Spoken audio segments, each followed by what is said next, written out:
5 seconds from now. The calling card of India against corruption has been indignant virtue. Its virtue derives from its leadership's record of public service. Its indignation is directed at the corruption in India's public life. The appeal and drawing power of virtuous indignation lies in the brazen dishonesty of the political establishment and the middle class's gift for seeing itself as the blameless victim of a parasitic state. Arvind Kejriwal, the strategist of the Anna Hazare movement, display an early appreciation of television as a means of magnifying virtue. In the early days before the first Jantar Mantar fast made Anna a household name, he drew Baba Ramdev into the movement because of the drawing power of Ramdev's television persona.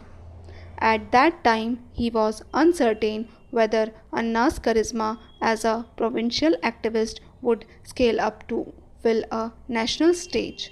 After the landmark Ramlila ground fast, which delivered the remarkable spectacle of India's imperious political class waiting upon a fasting septuagenarians, every move Anna's success in creating a civil society juggernaut seemed complete.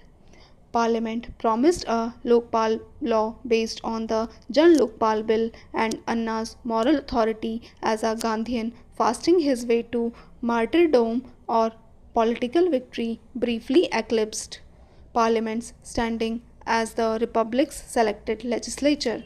From that high noon, Anna and his colleagues found themselves cast into the shadows as Leviathan resorted itself. Using its limitless ability to procrastinate, the state denied the IAC its prize, a Lokpal bill it could point to as the first fruit of its popular mobilization. The IAC's response each time there was an impasse was another fast by Anna. It became a traveling repertory company with just one play in its repertory, and the inevitable happened: the public stopped buying tickets. IAC then decided to support virtuous candidates fielded by others in elections.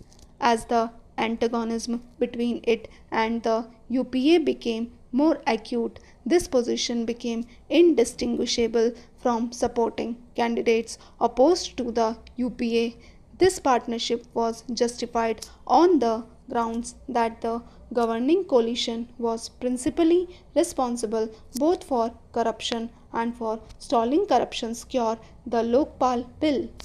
This turned out to be an unsatisfactory maneuver.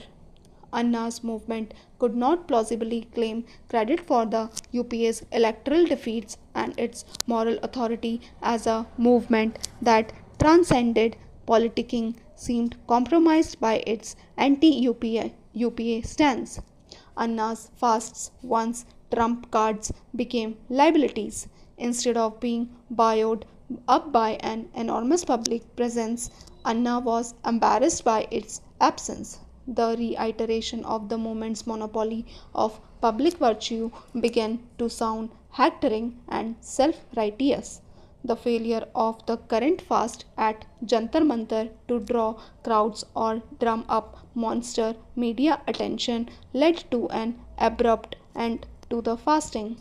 An enigmatic announcement said that the IAC would supply a political and electoral alternative to India's corrupt parties.